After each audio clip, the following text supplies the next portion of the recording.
Hey First Baptist Quincy kids, thanks for tuning in again today. So last week we took a break from our Jesus Storybook Bible, where we just started a few weeks ago, and we did our Easter egg story, and we talked about the story of the cross and Jesus' resurrection for Easter. So now when we step back and look at what we were studying right before Easter, it was the first sin, and we talked about Adam and Eve and the terrible lie. So remember, we learned that sin took place. Before, the world was perfect, everything was great, and then humans' heart are just full of sin. Each one of us have sin in our lives. And so this breaks God's heart, and it broke our relationship with God back then with Adam and Eve in the garden. That's when it all started. So here we are. This story is called A New Beginning. And if you have a Jesus Storybook Bible, you can find this on page 38 and follow along. So this is the story of Noah's Ark and about a flood. Time passed and many people filled the earth. Everyone, everywhere had forgotten about God and were only doing bad things all the time. God's heart was filled with pain when he saw what had happened to the world he loved. Remember, sin breaks God's heart. Everywhere was disease and death and destruction, all the things God hates most. Now, Noah was God's friend, which was odd in those days because no one else was. Noah listened to God. He talked to God. He just loved being with God like you do with your best friend. Noah, God said, things have gone wrong. People have filled my world with hate instead of love. They are destroying themselves and each other and my world. I must stop them. First, we'll build an ark. Do you know how to build an ark? Neither did Noah. Luckily, God knew and he would show him.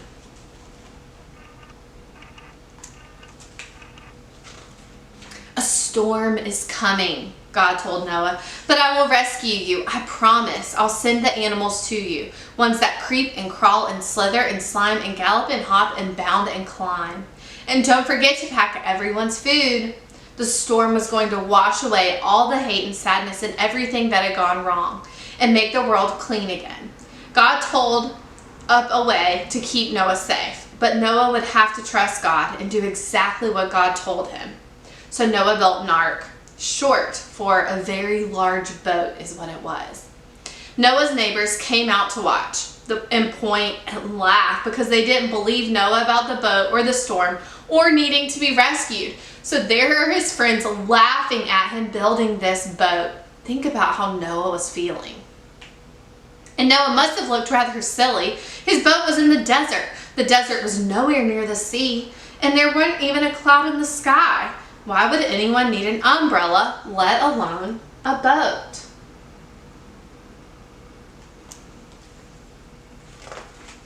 But Noah didn't mind so much what other people thought. He minded what God thought. So he just did what God told him to do. When the ark was ready, God said, "All aboard!" And Noah's family and all the animals climbed inside the ark. Then God shut the door.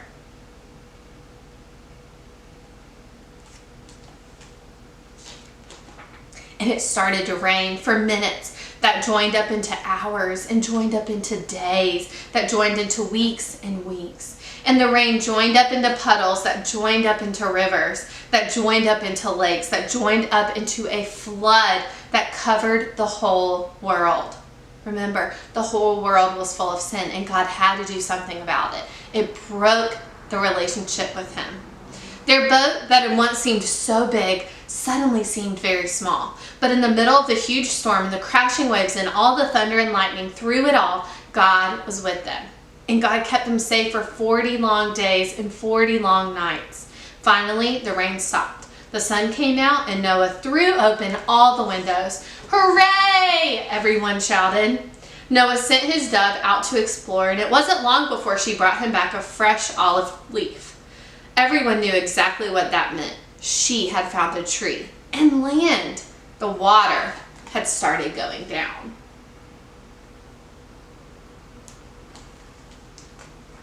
At last, the boat landed quite suddenly on top of a great mountain. As soon as it was safe, God said, "Out you come!" And so they did, everyone skipping and dancing on the dry land. The first thing Noah did was to thank God for rescuing them just as he had promised. God always keeps his promises. And the first thing God did was make another promise. So listen to what he told them. I won't ever destroy the world again. Wow, that's a big promise when in the beginning of our story with Adam and Eve, the world was full of sin and he had to destroy it. Let's see what he says. And like a warrior who puts away his bow and arrow at the end of a great battle, God said, see, I have hung up my bow in the clouds. What do we call the bow in the clouds that we see after the rainstorm, guys? And there, in the clouds, just where the storm meets the sun, was a beautiful bow made of light. It was a new beginning in God's world. It wasn't long before everything went wrong again. But God wasn't surprised. He knew this would happen. He knew that the human heart was full of sin. That's why before the beginning of time, he had another plan, a better plan. We talked about this plan last week, guys. It's someone really special that came to the earth just for us. A plan not to destroy the world, but to rescue it. A plan to one day send his own son, the rescuer.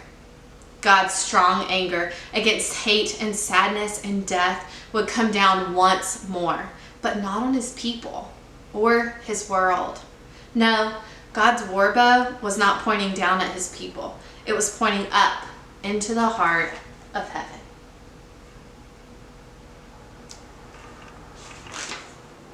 So that's the end of our story. So we have a few questions from the story. Normally, if we were sitting in kids' time up at church on a Wednesday night, you would all be getting one of these worksheets. So let's see what it says. How were Noah and his family rescued?